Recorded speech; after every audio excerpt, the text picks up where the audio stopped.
अस्सलाम वालेकुम। जैसा कि मैंने आपको कल कहा था, दरबार हज़रत सखी सरवर जुम्मे के रोज़ खुल जाएगा और वहाँ नमाज भी अदा की जाएगी।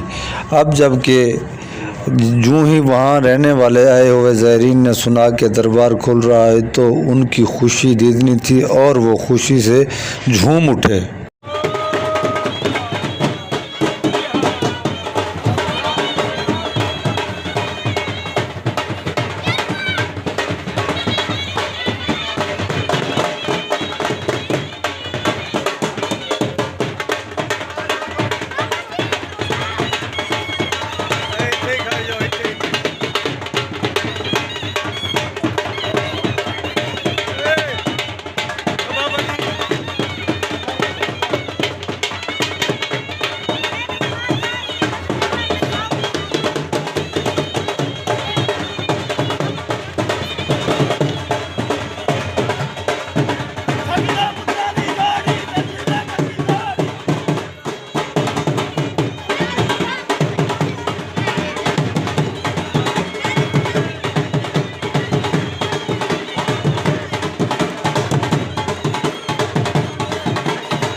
तमाम ज़ायरीन से गुजारिश है कि आप हमारा व्हाट्सएप नंबर, जो कि व्हाट्सएप ग्रुप बना हुआ है, डिस्क्रिप्शन में दे रहा हूँ, वो भी ज्वाइन कर सकते हैं।